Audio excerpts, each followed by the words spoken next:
Those Were the Days is filmed before a live internet audience.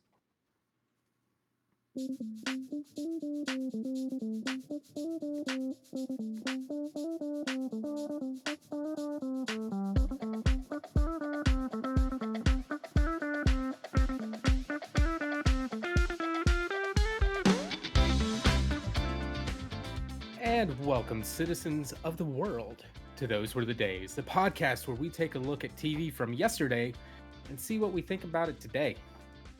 Now, I'm your host this time around, Audie, and it's a new month, which means it's time for a new topic. And what's our topic? Well, we finished up our second round of pilots, so now we're tackling a whole new theme. And our new theme for this time around is non-US TV shows. But before we get into it, it's only right that I introduce the rest of my gracious hosts. First, we have Amy. Get your Tim Hortons and your maple syrup, kids. This is going to be a good one. Second, we have Travis. Central Casting. Hey, Mr. Haggis. You working on a new episode of Due South, eh? I'm sorry, I couldn't help it. Anyway, how can I help you? Oh, okay, you're going to have some bank robbers and they're going to be dressed like Santa Claus. That's a pretty good gag. I like that. They need to be tough Irish Chicago boys to play these well-known criminals named the Donnellys. Sorry, I don't have a whole lot available right now. Best I can do is someone who is definitely from Manitoba, Canada. I mean, that's close to Chicago, right? I'm sure no one's even going to notice. You know what? I'll make it up to you. I got this kid, real young kid, great look, great charisma. He's going to be huge one day. His name's Ryan. I'll send him over. We'll do a read-through with him, all right? Yeah. Great. You have a great day, sir.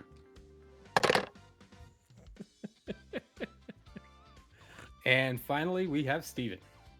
Nothing quite like a Canadian show sending their Royal Mounted Police to a foreign land to fight crime. Oh, what foreign land, you ask? Guatemala? Japan? UK? Nope, we're sending them 30 miles due south to the incredibly foreign and not at all similar land of the United States. Not creative enough, you say? Well, sorry.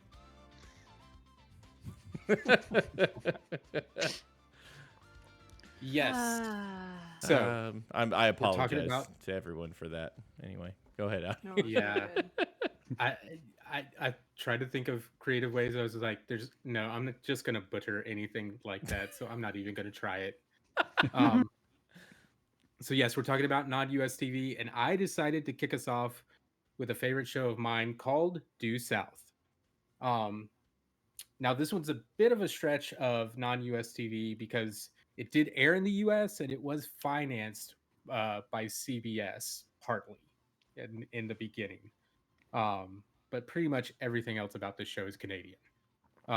it's not like, it's like, like we said, like the one sort of caveat was it couldn't be like, a fully US show that just like shot in Toronto because it's cheaper. Like that was the only that was the only caveat. Like this is fine. This is totally counts.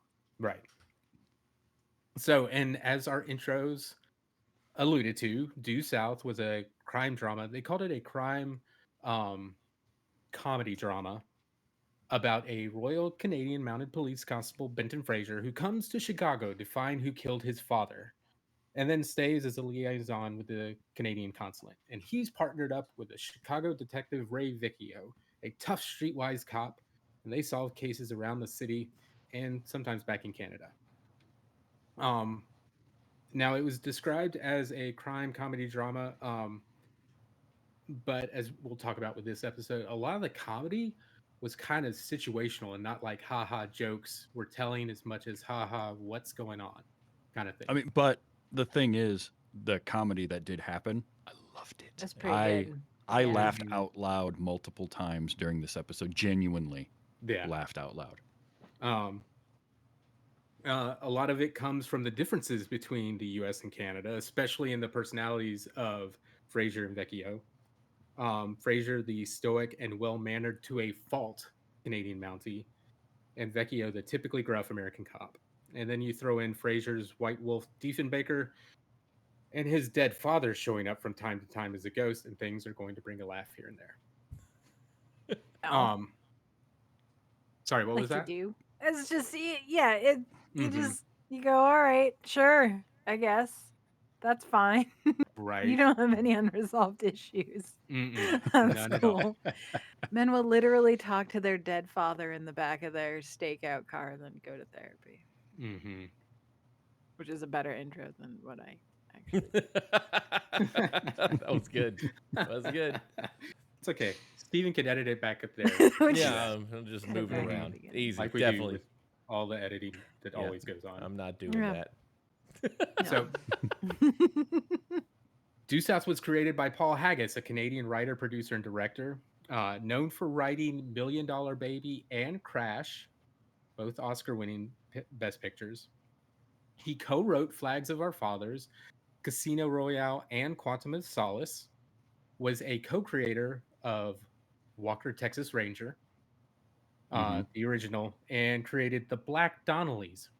Oh, see, that's exactly what I thought when the guy said Jimmy Donnelly. I'm like, well, that is original at the time, but I know of a different Donnellys. So it's all. Thank you for that connection. Yep. Makes a lot of sense. Right.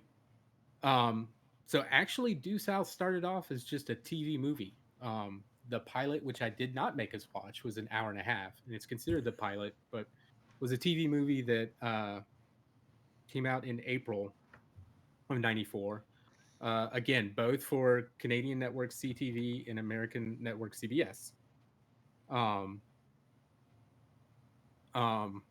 And it was the first Canadian-made series to have a primetime slot on a major U.S. network.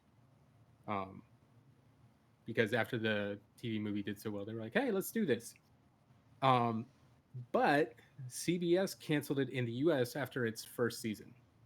But lucky for us, it was extremely popular in Canada and the UK. So much so that the production company was able to raise money to make a second 13-run season. And as it had made that season, all the shows CBS was actually doing weren't doing so well. So they actually ended up picking it up for that second season, ordered 5 more episodes.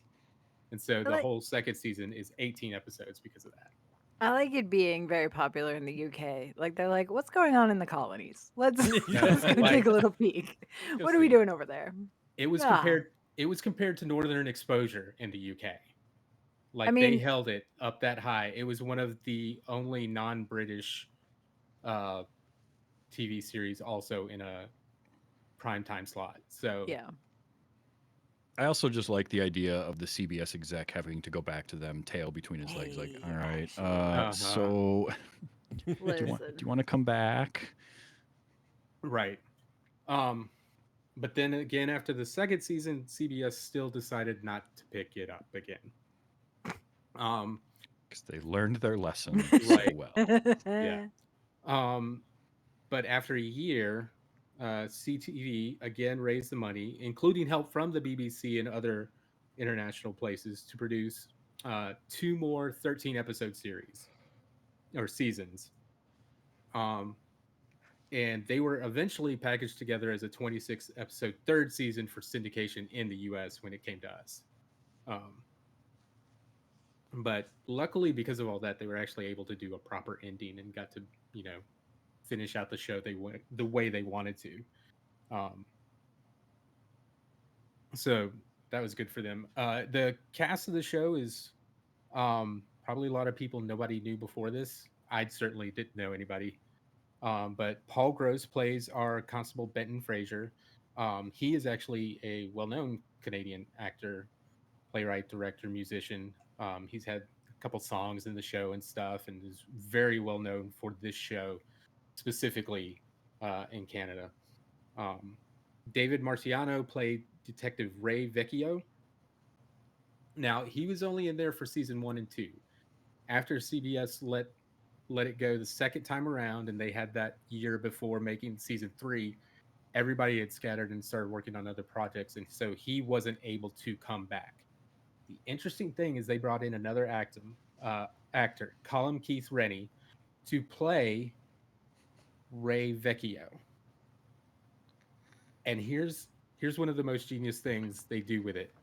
Basically, the Ray Vecchio we know from the first 2 seasons had to go in deep cover with the mob. And so this guy is taking his place as to not throw them off somehow.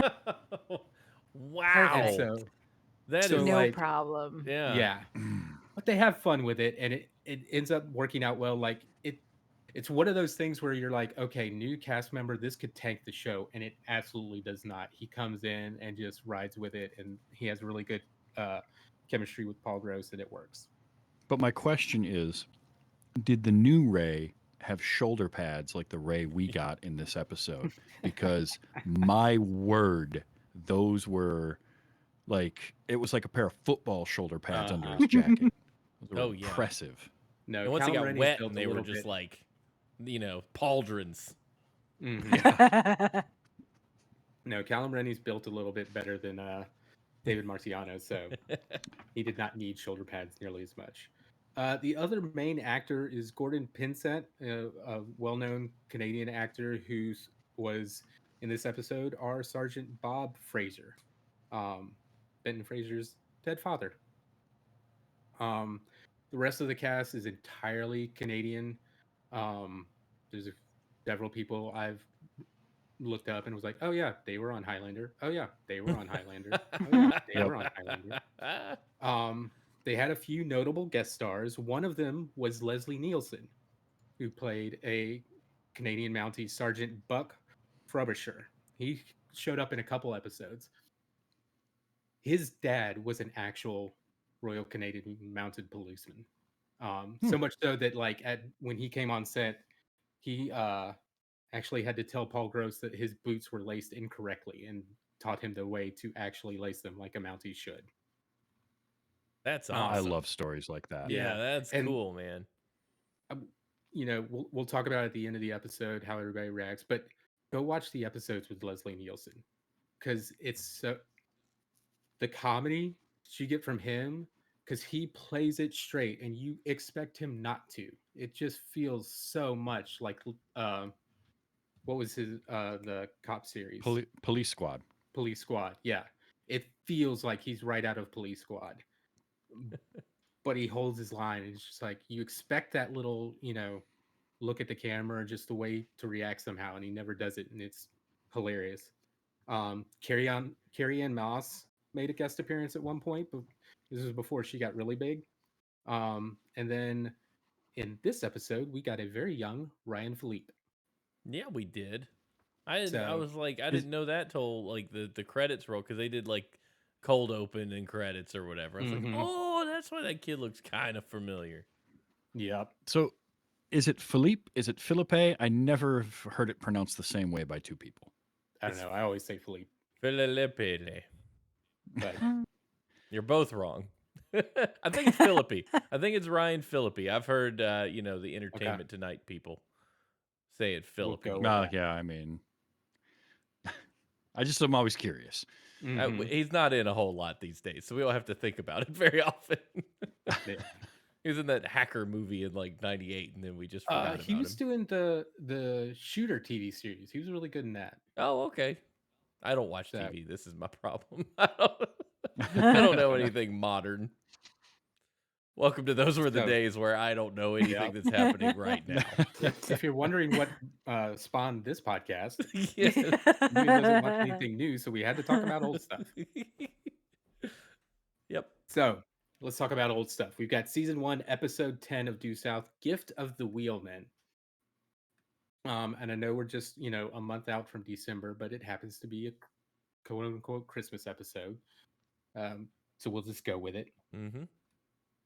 And so we start out with Ray and Benton pulling up in his car, apparently going somewhere. Um, he leaves the dog Wolf Diefenbaker in the car, tells him not to sniff the packages because he's not going to find out what he's getting this year. I promise. Um, and then we get Ryan. What did we say? Felipe? Philippi. Philippi. We get Yeah, Ryan like Philippi. We don't. Philippines without the eens. Yep. He's I think we just pronounce it different every time, I think that's Every probably time. and then fair. you've covered Yeah. all the bases. sure. Yeah. So we get him shopping for something that apparently is a little bit more expensive. He's counting his dollars. And then while that's happening, car pulls up with a bunch of Santas. They get out and oh hey, they're putting the little uh thing to collect money there, and while the other two apparently are walking into, oh hey, they've got guns, they're going into the bank to rob it. Mhm. Um, so we've got all this going on. We've got Ray and Benton close by, and then Santa from outside goes inside and then pulls a fire alarm for some reason, which seems to surprise his compadres. It surprised me. I had to rewind and double check and make sure I knew what happened because I was like, wait, why did Mm-hmm. Santa pull the alarm? This is a terrible heist. I was also reminded many of Point Break or Point Break because of all the presidents. I was like, oh, this is Point Break, but with Santa Claus. Yeah, Bananas. That's what we got very going much on so. here. Clever. Uh huh. So, the one Santa hits the fire alarm, goes to toss his gun to the one guy behind the counter. The guy behind the counter throws him the sack of money. They're all like, "All right, go, go, just go." And so we see the one Santa with the bag running away from everybody. The other Santa's going back to the car. One of them trying to shoot at Benton and Fraser, who are running after hearing the fire alarm. And gun doesn't work. Oh well, get in the car. Let's drive away. Our other Santa running away apparently runs right into our dear friend Ryan Philippe, Philippe, Philip E, Philippi, Filippo. You'll Um, notice that in my intro, I just went with Ryan. yeah, Yeah. we're I was Yeah. like, getting to I'm his not name. stepping on that line. We're Yeah. getting to his name soon, folks. I promise. But right now we don't know it. Yeah, I would be Um, scared to get Ryan Phillippe's name wrong, but instead I'll just misconstrue all Canadian culture throughout this entire episode. sure, That should be why fine. not? Um, Santa runs into him, and they both fall. They both look at each other, and we get a sense of something, and then Santa runs off. Um, and then they come and see what's going on. Nobody catches anybody. The bad guys got away, and that's our intro. And then we get the intro music, which, like a lot of '90s shows, let's do the intro with just the music. You can hear the lyrics afterwards on the back of the show. Right. I will say that throughout this entire show, the music was outstanding. Mm-hmm. Mm-hmm. It was It really real was. They good. did a good job. So then we come back, and apparently we need to question every Santa in the city Yeah. On Yeah. Christmas 'Cause Eve. on on Christmas Eve. Christmas Eve. And apparently it's got the mayor riled up. So our captain is asking everybody what's going on. Um, and I love when you know what typically happens. He asked Fraser about his North Pole theory, which Fraser then decides to educate him on the actual ownership of the North Pole currently. He went like other Fraser. Like, Mm-hmm. well, Yeah. I Right? I didn't think about that, but you're right. He did Yeah. go other That Fraser. is funny. yeah. It's a common misconception. This Mm-hmm. is the part, by the way, that I learned we were in America. Up to this point, I really wasn't Yeah. sure where this was taking place. And then there were shotguns, and I was like, do they have shotguns in Canada? Look, you're going to be offended because I don't know anything. Just excuse my ignorance. Right? Like, that's okay. I'm dumb. I'm from the southeast of America. Mm-hmm. I don't understand anything outside of this. So I was like, oh, shotguns. Wait, where are we? And then we came here. I'm like, oh, we're in America. This is a fish out of water story. Then I Mm-hmm. was like, okay. And then slowly I understood that it was a comedy thanks to these Santa Clauses. If they really wanted Uh-huh. it to be the fish out of water story, they would have sent him to like Atlanta or Or like LA. Charlotte. Where it's Like, hot. yeah. All the time. Not Mhm. Somewhere Chicago. Chicago is somewhere out just west, right? Like Chicago is, I mean, it's You draw the line basically, straighter and it's Canada. Yeah. yeah. We'll send the Mhm. Mounties to Miami. Mountie in Miami. Yeah. The new show. CBS Fall. Just 8 rise the p.m. dolphin. Great. Which, I mean, for all we know, may have Right, been the that's all. original idea, but it's tough to double. Like, it's tough to double Toronto from Miami. Sure. Yeah. That's a That's good point. Yep. Even though it has all the Canadian stuff all over the place anyway. So I think they shot like a couple exterior things in Chicago and that was it. Everything was filmed in Canada entirely. Yeah. So we Yeah, get back. it's like watching Rumble in the Bronx that's set in New York, and then there's a shot, and you're like, no, those are mountains behind there. That's It's Vancouver. not. Yeah. Uh-huh. So we get back to the police station, and our young Ryan, whose name in this episode is Dell, um, and he can't ID the guy he saw, the Santa he saw. Um, and everybody's kind of like, okay, well, you're not helping us. We do the whole good cop, bad cop with Vecchio, streetwise Chicago cop being bad cop. He could never be good cop. Like it, if he tried to Mm-mm. be good cop, it'd be good cop and gooder cop. Yeah. There Right. would Right. be like Uh-huh. you can't. By the way, this we can't pass over some of my favorite lines from the whole show during the chaos Oh, of the Santa go for it. Mhm. Because Oh, yeah. there's one point where one Santa says, "I can do 2 kids or $2 for per kid. I can do 2 bucks 40 a kid. kids. I can do 40 kids in an Yeah, and the hour. guy goes, "I can do 50." He I says, could- "No one can do 50 and live." It's like that's the best. And then another Santa calls him a lion rat bastard, and I couldn't Or breathe. or when the like legit old man Santa with the actual beard comes in and says, "What did you do with my reindeer?" It was Uh-huh. so good. It was so Which good. was amazing. Then Mhm. I So was like, "Oh, good. this is a comedy." Okay. Yeah. Yeah, because after that, they at some point we bring in the elves, and everything gets a little iffy, Yeah. Oh, but and then it's they fine. take it one step further, and that's Yep. You when I go, died. it's okay, It's that early 90s and then the sketchy. Elvises, Uh-huh. So the Yes. Elvises the Elvises kills me. that just slayed me Yeah. because it's such a well written joke. They open up the Mhm. door and it's a bunch of Elvises walking by, and then just one cop comes by. What I I said, said elves. It closes the door and Mhm. just moves on. It was Like wonderful. what? That's a lot to put into one joke, like a Mhm. one-off That joke. It that's really is. Muppet sense of humor That right is there. Yes. Muppet sense of Yes. humor. Yep. That is Yeah, definitely right out of Muppets. So, That um, and paying off the reindeer joke also Yeah, mhm. was very, very good. yeah. So Dell can't ID the Santa, and we think there's reasons. Then we get a print off the bag man, apparently, for something he touched, and they got a print off of. Um, and he is connected with the Donnelly crime family of people. Um, so now they know to look for those people. Dell gets to his house apartment and finds it has been tossed all over. Um, he goes outside and runs into Jimmy Donnelly, who's looking for Dell's dad. Um, The most Canadian sounding Chicago mobster guy you will ever run into. which yeah, I feel like if you're gonna like the Irish mafia, like that's Boston, not Hmm.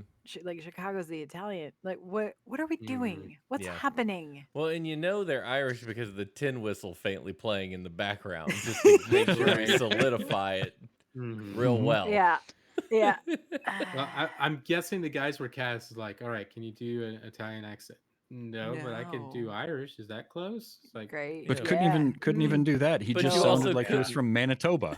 Right. Like Chicago has a very distinct. It's like Sure you does. know when somebody's from Boston. If Yeah. somebody is from Chicago, you know it Mhm. because they Mhm. sound like they are from Chicago. Yeah. Right. And this guy sounded like he was from Manitoba Right. because he was. It's real good. Yeah. One of the funny things about the cast is David Marciano was the only American there, and it was like the whole point of the series is this Canadian coming to America, and And it's the he was the entire one other way American who went around. to Canada. That's Um, pretty good. I like it. and to go ahead and set your fears aside, he got along well with Paul Gross. They got along well. They didn't Yeah. click at first, but they recognized that and used that. And like, okay, well, we're not clicking. Let's just use that. And so the first season or so, as they're getting closer and getting better together, it's because they let that inform their acting, and it was pretty smart, pretty impressive. That is. Um, So Fraser decides to return. Dell had left the gift he bought for his father back at the police station. Fraser and decides to return it. Um, as Dell is throwing stuff out, apparently, and some of the stuff he's throwing out is apparently writings from his father. Apparently, his father was a writer at some point, writing stuff. Um, and so Fraser decides to take some of it, see if he can glean anything for the case. I kind of wanted it to like it would have been dumb, but I did want it to go that way. Like, aha! See, it's all right here in Mm-hmm. the Santa Claus heist book Right. manuscript. Thank goodness. Mm-hmm. You wrap this right up. Yep.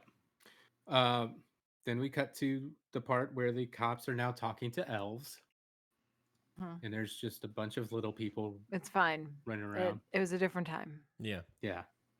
Well, I mean, look, they had to get work somehow. If this was going to be a job that they were going to take, it was going to be their job, dang it.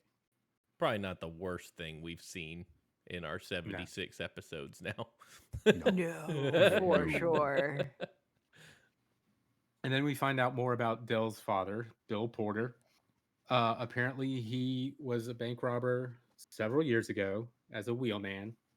Did his time in prison, was released, and did everything he could to take care of his son. So now we're very sympathetic to him. Um, and I loved when they're going to basically keep eyes on Dell. It's you know, Ray and Fraser in the car. He's talking about a wiretap, and the judge yelled at him in Norwegian, and I couldn't help but laugh considering last week's episode. Sure. I was like, okay, Norwegian Like connection. the writing in this episode was really solid Yeah. because like Mhm. the way that phone conversation was going, he yelled at me in Norwegian.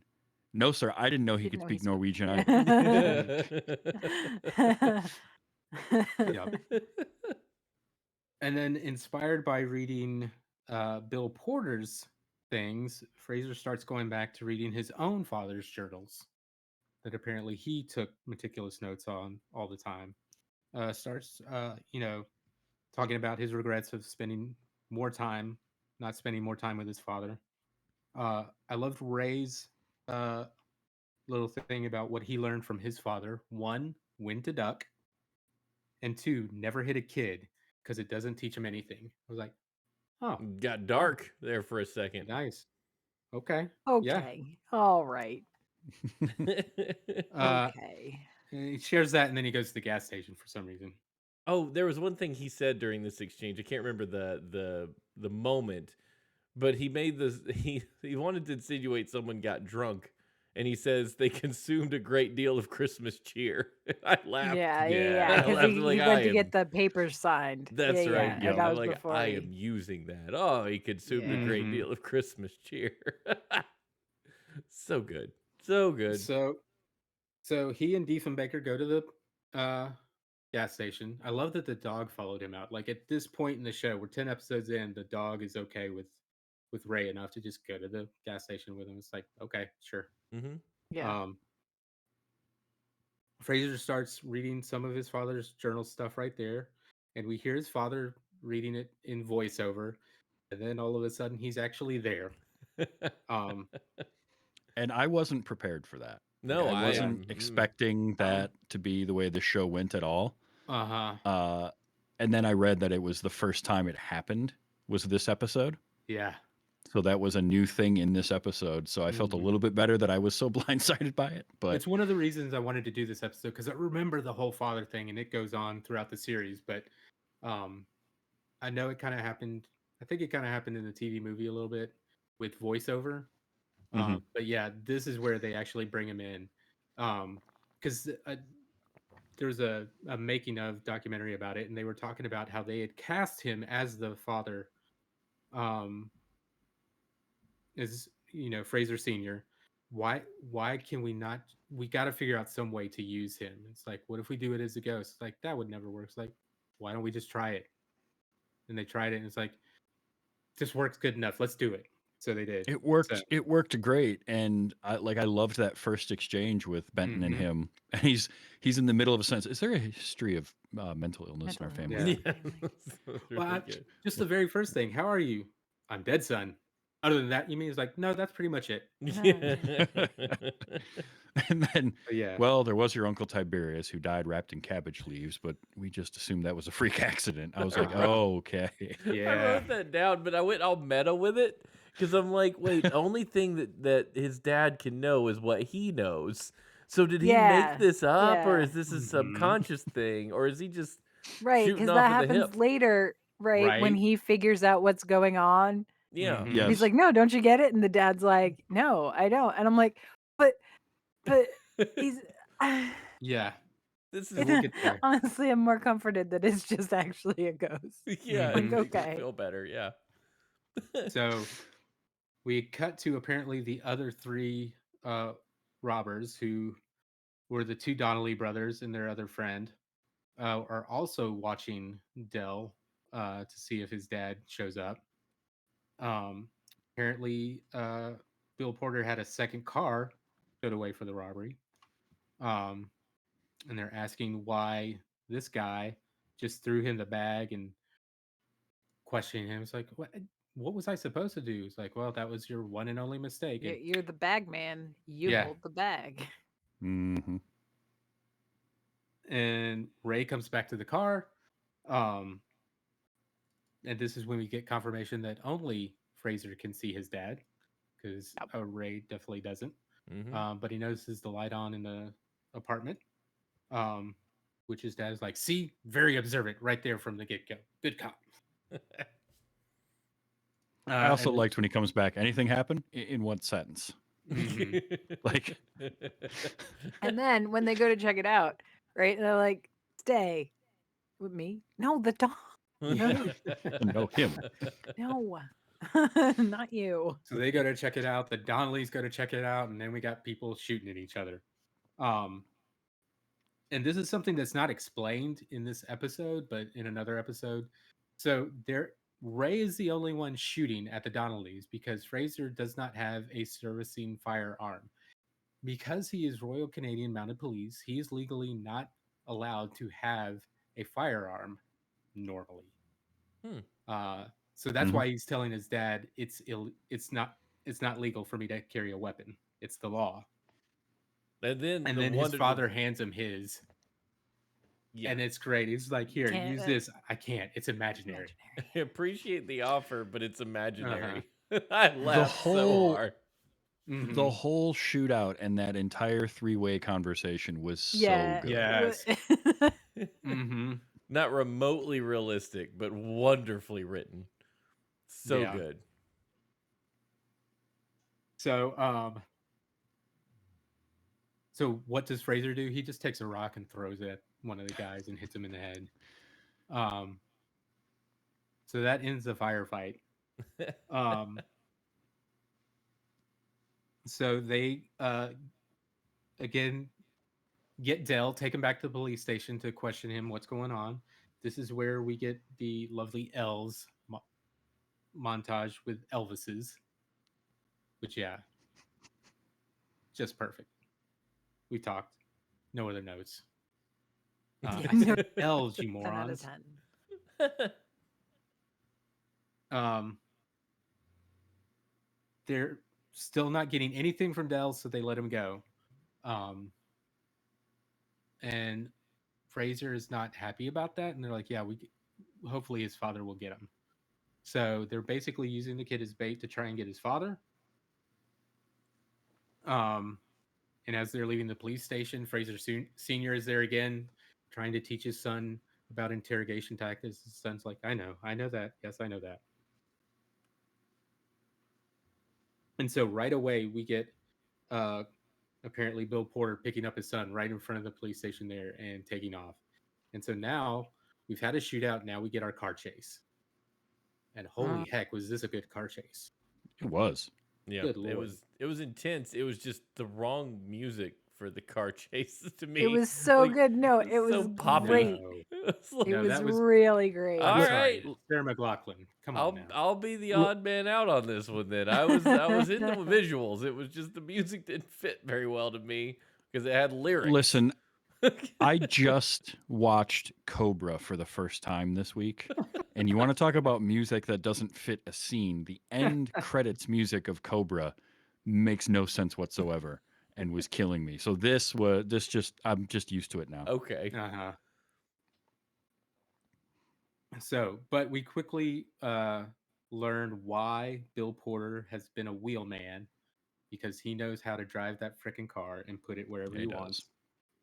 Um, and then he finally gets away from the cops, gets under a bridge, and is trying to talk to his son, trying to tell him where the money is. He's trying to fix things, and Dell's just like, whatever. You screwed up again. You went back to what you said you weren't going to do. This is ridiculous. Bye. Um, and then all of a sudden, Fraser's there, uh, with Porter, Bill Porter. He's like, whatever you're thinking, it's not going to work. And Porter, at gunpoint drives off and it's like, whatever. And then we cut to um, Fraser and Fraser Sr. having a nice little moment in a diner, apparently, as they're having as Fraser's eating. It's their first Christmas together in 20 years. And his dad's like, it's the first Christmas in 20 years, and I'm not really here. He's like, aren't you? It's like, I don't know any more about this than you do. Yeah. Confessing, am I a ghost? Am I a figment of your imagination? Whatever. What's going on? Um, Reminded me a lot of the conversation in at the end of Harry Potter when he's in the little temporal world with Dumbledore and stuff. And I was like, okay, Mm-hmm. interesting. Um, but then, like Amy said earlier, this is where Fraser finally figures it out, but his dad doesn't know what's going on.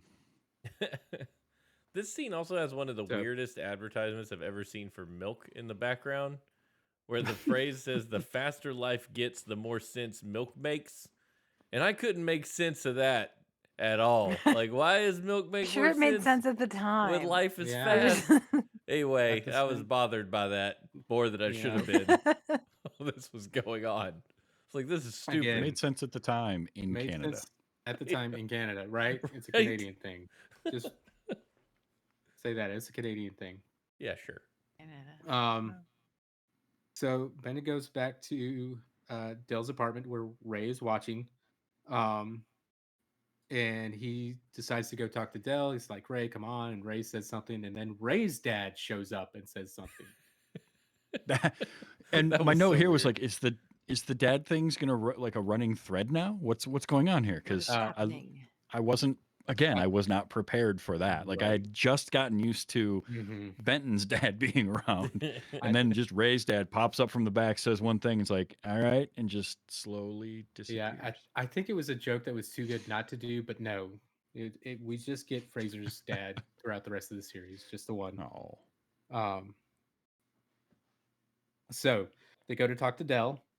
Um, Dell tells them, confesses how guilty he felt about just anytime he was asking his dad for anything after getting out of prison because he was afraid he was going to steal stuff to get it.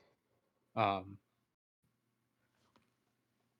so, we've had, you know, Bill Porter talking about trying to help his son. We've got Del Porter talking about how guilty he felt about possibly making his dad turn back to crime.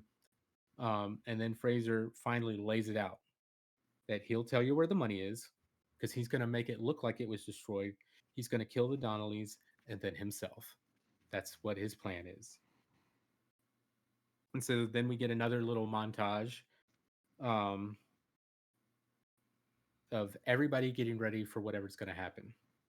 So it's we the see. '90s. You got to have the preparation Gotta. montage. Mm-hmm.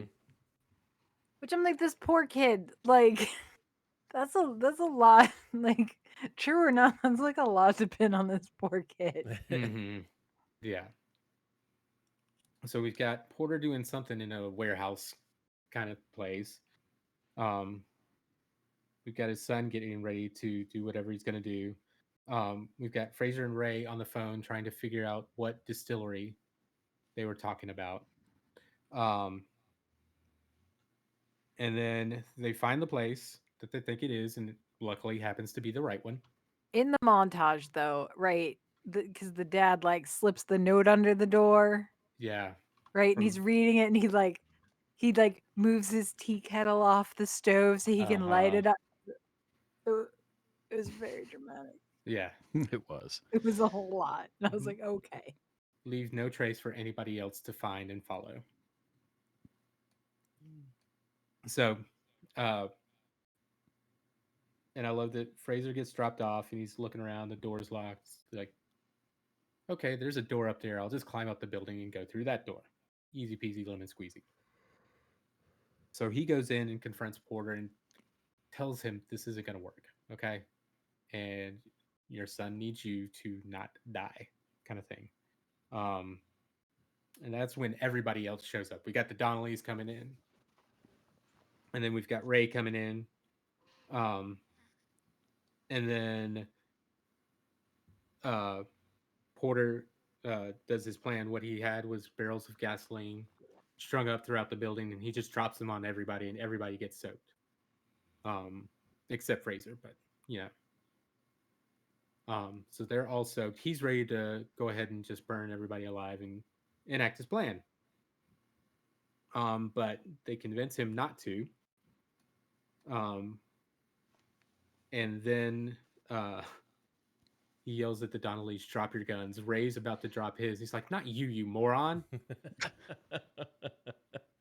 Um, Fraser comes up, puts out the light, and we in things peacefully.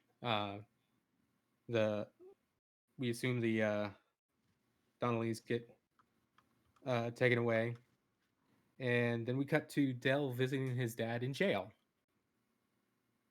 talking through the glass, uh, and is much happier now that his dad's actually alive. Apparently, his dad's gonna get not a terrible sentencing because of what the way he handled things somehow. Only 3 to 5 years.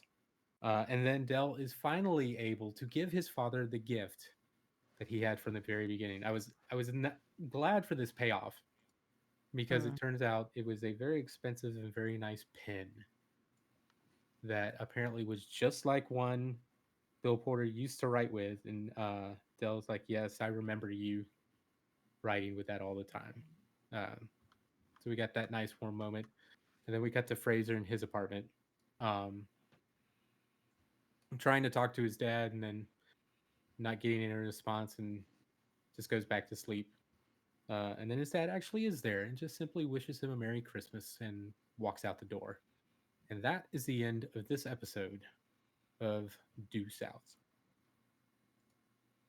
So, um, yeah, what did everybody think? And I realized I didn't ask this at the beginning. Tell me what you thought and if you had any history with the show. I assume by most of you, not much. So, Steven, what do you think?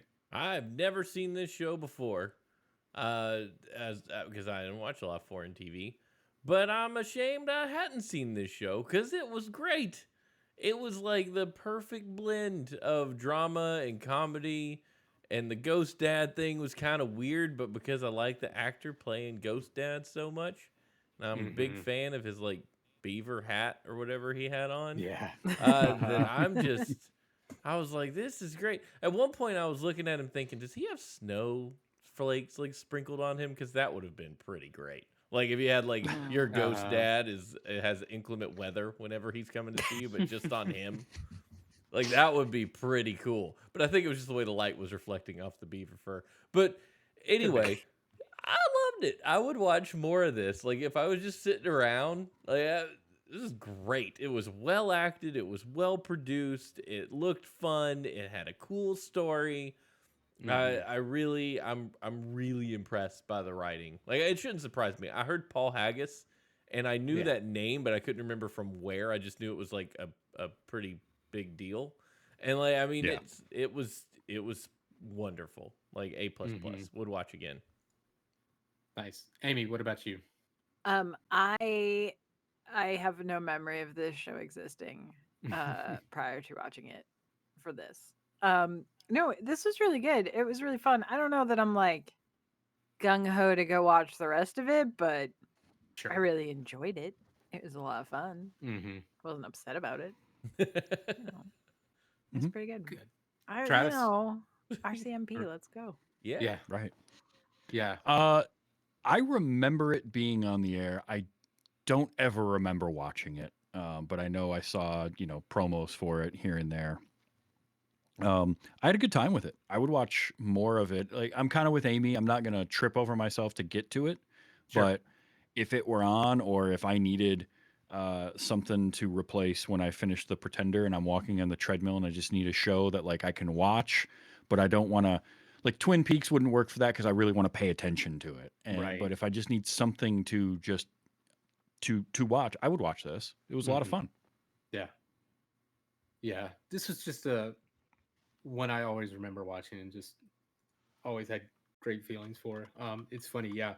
The Royal Canadian Mounted Police, when they first were doing the show, and I guess that when they did the TV movie, were not crazy about it and were not helpful too much at all. But then after seeing how it was presented and the way they handled Fraser and everything, they got on board and were much more involved in helping out and making sure the costume was right and everything. So um, they came around, just like all the rest of Canada. So, um, but yeah, that was Due South. If you want to watch it, we watched it on YouTube. That's where you can find it right now because we don't care about it in the US. I think it's on like every streaming service in Canada if you want to watch it, and a couple in the UK. I think they have it all because they loved it a whole bunch. Um, so yeah, did we get any feedback for the show? Does anybody know? That's a good I question. don't I mean, believe it seems so. like a thing we probably should have figured out beforehand, but Yeah, I got here we are. just one comment from a internet buddy on Threads. He was like, Corey Scott said, one of my all-time favorite shows. So, Nice. um, Yeah, I just checked the email. We got nothing in the inbox. We did have some okay, spam thanking us for our order of Nice. something, but I deleted it. yeah, So, you know. yeah. Perfect. So, I mean, if you want to let us know what you thought of Due South, hit us up at Yeah. Those Day Show on the Twitters. The rest of us on any of our socials, by all means. Gmail, those were the days show at gmail.com. Two Dorks Discord, come on over there. Feel free to talk about this and all other kinds of, you know, nerdy stuff. Or, you know, you could let us know what you think about the show we're going to watch next week that Steven's bringing to us, right? You're up Yeah. next, right? Yeah, are you ready? I'm You ready. are you ready for me to tell you what it is? Because I'm excited. You said the UK. I mean, the only foreign land I know of that I can understand the words they say. Well, it's not true. Sometimes. We're gonna go with it. Is the UK, and we're gonna watch a little show from the 1980s called Blackadder, which I Nice. am pumped about because I have been told about the show numerous times and basically yelled at by my sister-in-law slash co-host Ashley that it is the greatest show ever. And it stars Rowan Atkinson, who I love Yes. dearly, not just for Mr. Bean, but from basically anything he's ever Mm-hmm. touched. So I'm Hmm. pretty dang excited. We're watching season 1, episode 1 of the first Blackadder. So Blackadder 1, not Blackadder 2 or Blackadder 3. All the way back to the early 80s for this one. And it's on it's on Hulu for sure. You may be able to find Okay. it other places, but I do know that it is indeed on the Hulu for your viewing pleasure. Should be a lot of fun. Awesome. Excellent. Can't Well, wait. Mm-hmm. yes, that'll be fun. Want to say a thanks to all those who are in the chat with us tonight. If you want to come hang out, we highly encourage you to. We record live Mondays, 9 p.m. Eastern, uh, over at Twitch, Two Dorks TV. There's no twitch.tv/Two Dorks TV. I There knew you there was a go. way you're There's a supposed lot of to say it. TVs in That's the there. yeah. Yeah. I tried to get 2 dorks and it wasn't available. And anyway, It's there's a whole story. So, It's a whole thing. oh yeah. You know. um, But also to those of you that listen to the podcast every week, thank you for listening. We're glad to have you. Feel free to write in and let us know what you thought of Due South. Let us know what you think of Blackadder. Give it a watch. Throw us your opinions. We want to hear from you. Yeah, we do.